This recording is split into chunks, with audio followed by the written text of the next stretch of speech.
Afternoon, everyone. So this is a quick video to go with the Monday night Zoom call that we'll be having this evening, and this is really to go through what sort of equipment that you need for the encapsulation and the dry cleaning, and also just to give a little bit of a demonstration about how to do the cleaning.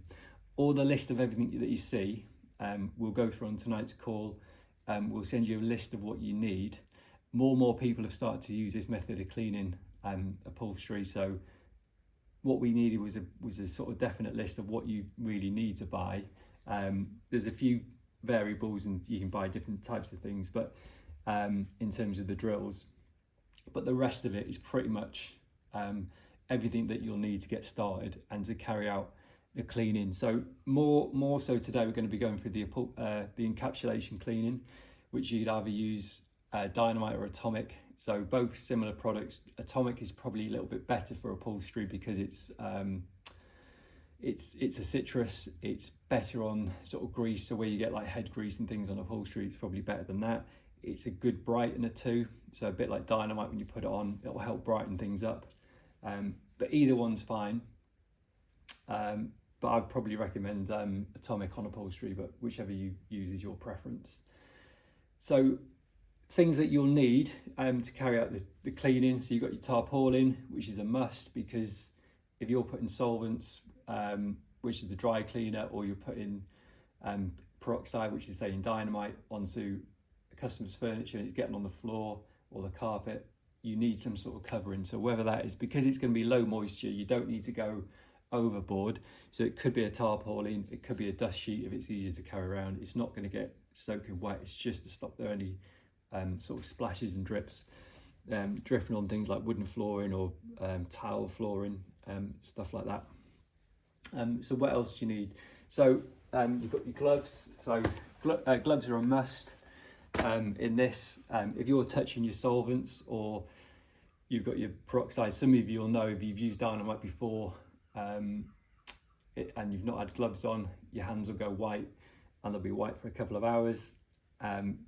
Fabric ultra dry, so this is 100% solvent. You don't dilute it. I'll do a little demonstration. I know I've done a video before, but I'll do a bit more of a demonstration of how to use it. But with this one, you also need gloves on because you need to submerge a towel, and it's all going to be done with the towel. So that's the next thing you need. You've got your towels. Make sure they're clean, especially if a customer's watching you, because it's quite handy. You can share the dirt transfer onto the towel. The next thing, which is what you need to do the encapsulation cleaning. So some people use an ordinary drill, other people use car polishers. I quite like this one, so I've been using this a little while now. It's the DeWalt angle drill. The great thing about this, it's a bit more slimline than a car polisher. It's a little bit lighter and it's got the right sort of angle. So if you're using it to do this, it's a little bit different than a normal drill. A normal drill, you'd have to sort of have your hand above it and your wrist will probably start aching after not too long. So this is quite a nice clean that you can use this. So I'll list these on the call tonight. So this is the DeWalt drill. So the other great thing about this one, it's got a variable speed. So ideally when you're cleaning, you need the speed to be as slow as possible, really, to get some friction on the pad. And this one's got a variable speed trigger, which I'll show you in a minute. The other one that was a little bit cheaper was the Ryobi one, and that's quite similar too. So the next thing, which doesn't always come with it, is the battery. So these things are normally sold separately, and again I'll list the cost and where we got them. This is just some Screwfix, and the battery was as well. The other thing you'll probably notice when you go to order them, the battery's separate and so is the charger, so you need to buy a charger separately. This is a refurbished one which I got from Screwfix. Have started doing sort of refurbished stock, and because you're not going to use it sort of all the time, I just got this one and it works great, and it still comes with a year's warranty as well.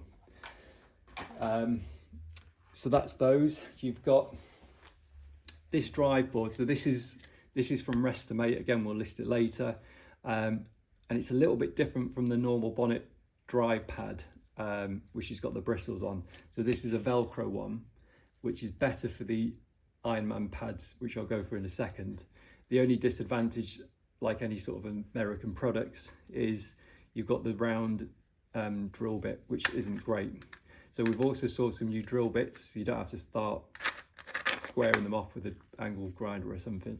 So these ones, which are from Amazon, so I think this is the M14 size drill bit. So it's the hexagonal drill bit, which will fit in any sort of drill, and it'll give you that grip. The problem with the rounded ones is sometimes if you're using them, they'll slip, the pad will stay stationary and the drill will keep going round. So it's a bit more, it's never happened with this one. So that's the hexagonal drill bit, and this is Velcro, which is a little bit easier to use on the Ironman pads. The only thing that happens with these pads, because they're cotton, so these are the Ironman pads, by constantly taking it off the Velcro, they probably won't last as long. So the difference with the pads, so you've got your Ironman pads, you can also get the zebra pads, which are also available from Restimate. The difference with the zebra ones is they're more for agitation, and the Ironman pads are more for absorption. So if you want to absorb the dirt from the upholstery onto the pad, this is the one that you want, and it's a little bit more gentler as well than the zebra pads.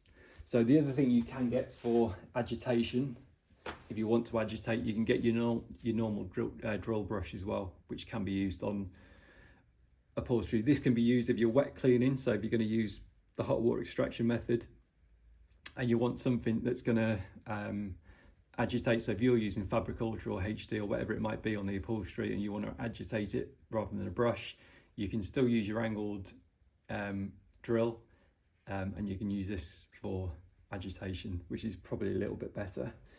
A couple of other things that we've got, so you've got your measuring beakers down there, you've got your larger jug, so this is for Fabric Ultra Dry, so you're just going to pour that in there neat, and you can submerge your towel in there and go straight to the upholstery.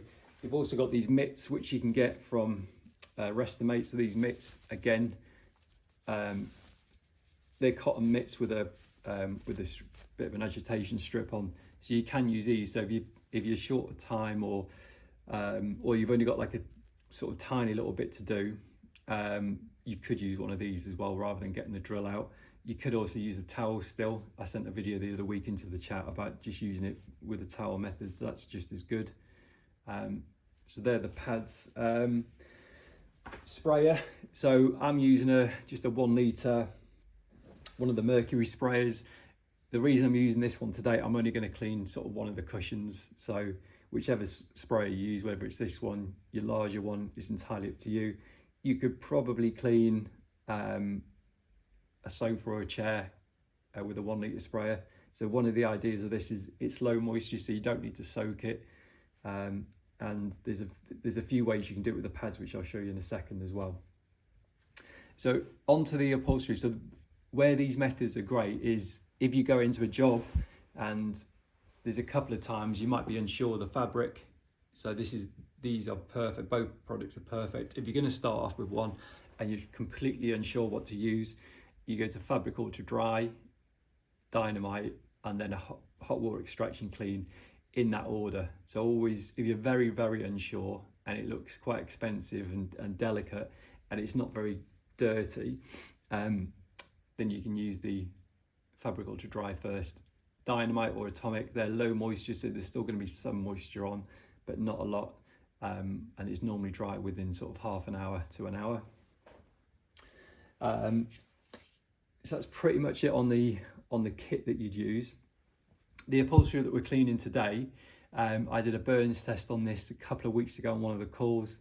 So this is 50% polyester and 50% viscose. So it has been hot water extracted before, probably about 18 months ago. Gets used pretty much all the time, but it's not overly dirty.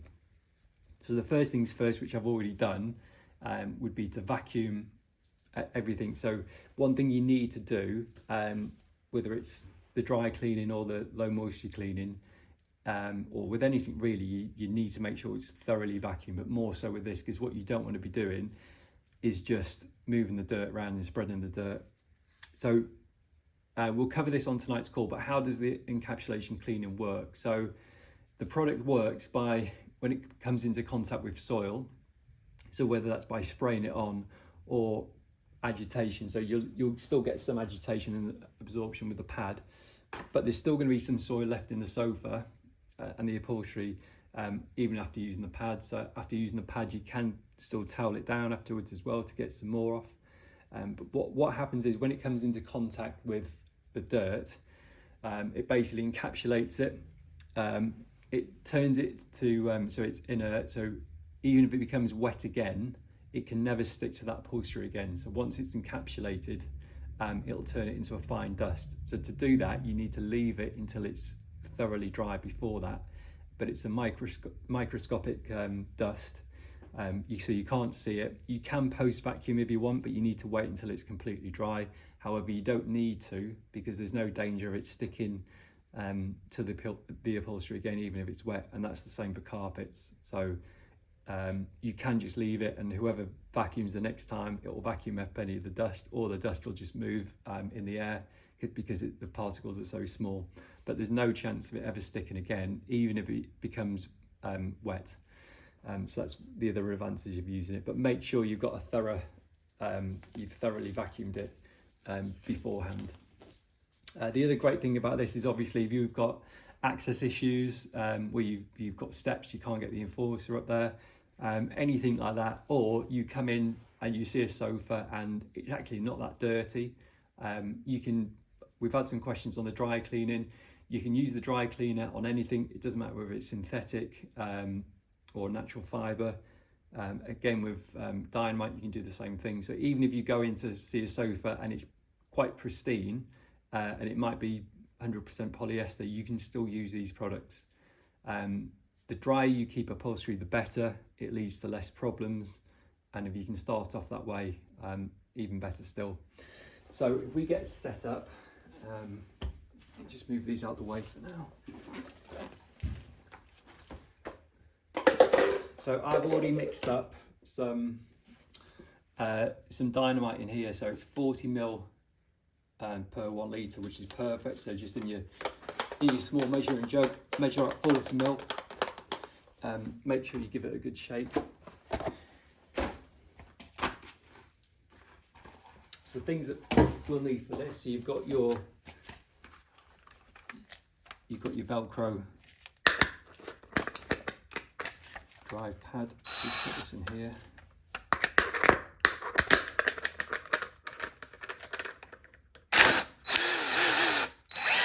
So when I was saying before about the variable speed on the trigger, so ideally you want it to run at quite a low speed. So if you just squeeze the trigger on these gently, you'll notice that it's barely moving. So you can control the speed, even though there's 2 speed settings, a 1 and a 2. You can control the speed with the trigger, so you can go a bit quicker, or you can go really slow. So the slower, the better, because the idea is you need to create a little bit of friction. And then the pad. So these pads, which are I think 8 inches, I believe, so they're an inch bigger than the Velcro pad. So the good thing about this is you'll get a bit of an overlap. So you normally get a bit like a ½ inch overlap on all the way around. So the good thing about that, you're not going to scuff anything. So if you've got this spinning round, you've got your drive board here, you're not going to come into contact with anything, because this normally sort of folds over. So when you're going around some sort of corners basically if it's not flat, so it's a bit easier to use. So that's that one. So there's two cushions. So I'll just clean the top of each one. Down there. So you pre-spray. So this has all been vacuumed already. So however you're going to pre-spray it. I'm using the 1 litre trigger sprayer. So this has got 40 ml of dynamite, and the rest is warm water out the tap. And again, you don't need a lot.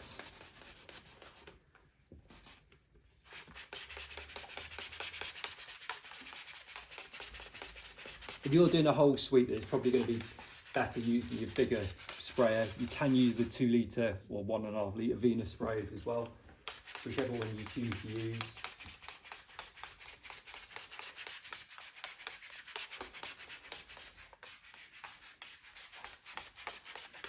And again, remember this isn't too dirty, although it gets used quite often.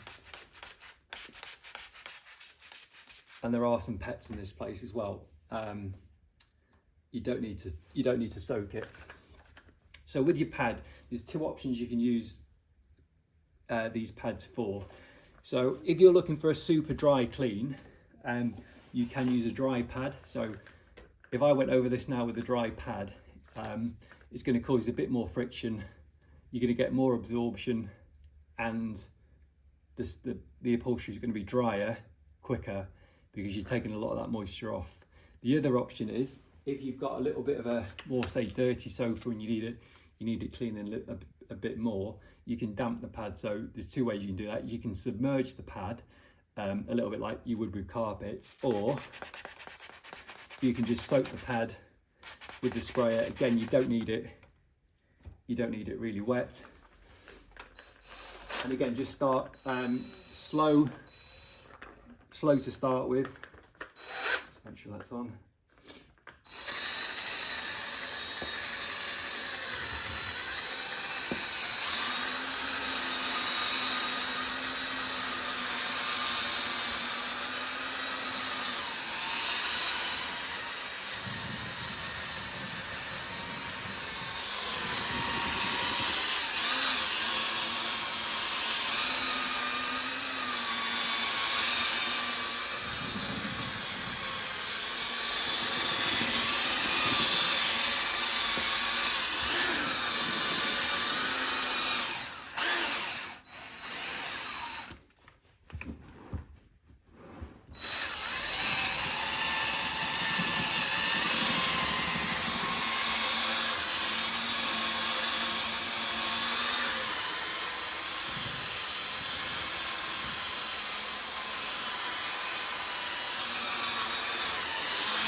So that's pretty much it. Now, I don't know whether you can see there, even though it wasn't actually that dirty, the pad is pretty dirty. So obviously this is a seat cushion, so it's probably the dirtiest part of the sofa.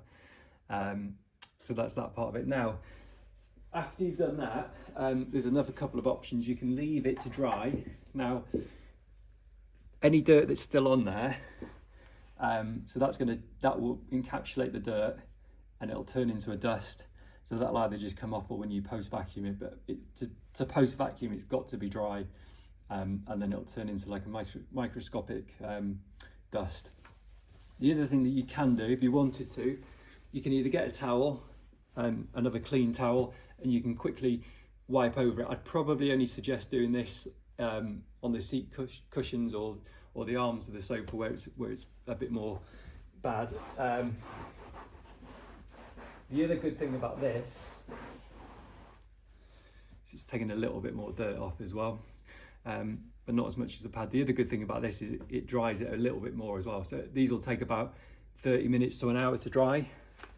The other option is you can get your pad, you can turn it round, so you've now got a bone dry pad on this side, and you can go over it again. So again, if you're just doing this, I'd do it on places where it's quite dirty.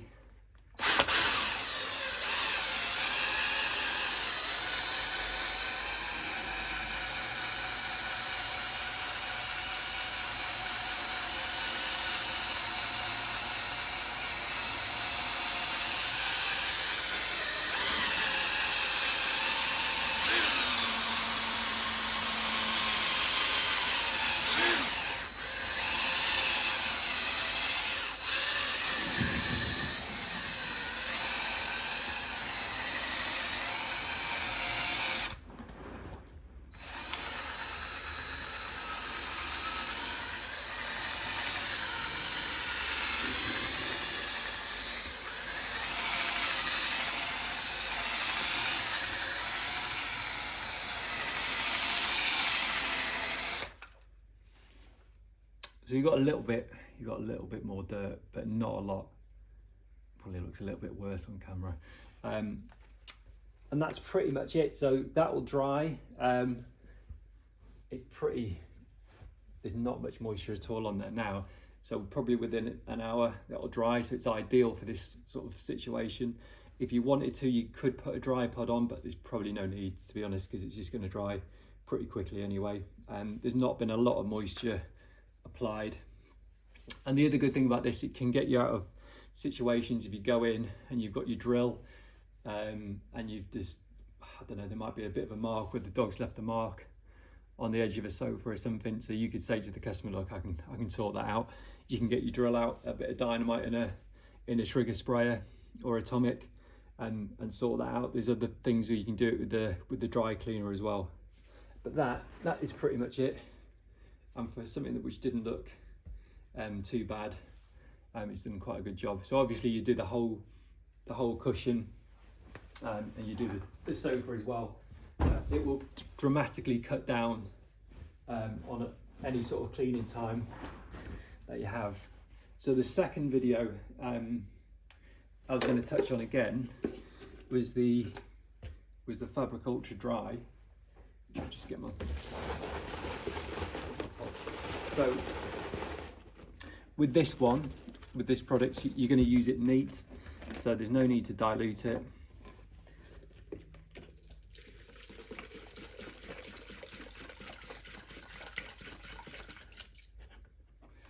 And again, make sure you're wearing your gloves as well with this one, because this is where your hands are going to come into probably most contact.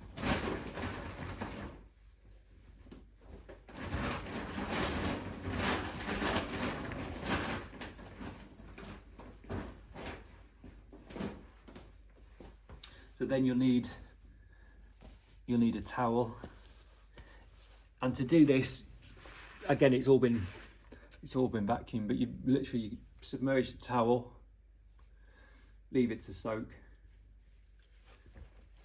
So when you get it out, just give it a quick wring. And you'll notice with this product, sometimes by the time you get to the upholstery, it's almost dry. So with this method, so this is the same really that you have if you take your clothes to be dry cleaned.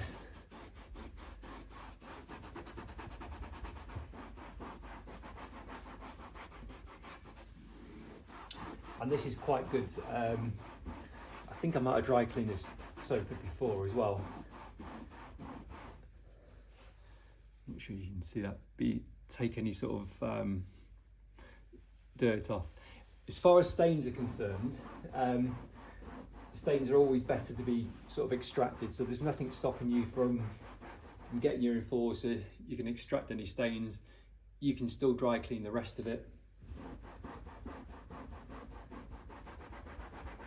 But your more thorough sort of hygienic clean, if you like, will always be your hot water extraction, because you're extracting it out.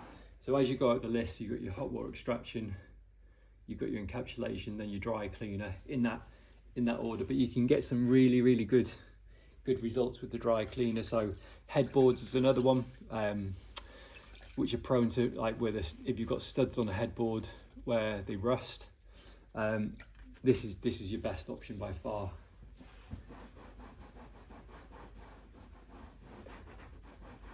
And with a towel, sometimes you can get in. It's easier to get in, like, all the nooks and crannies and things.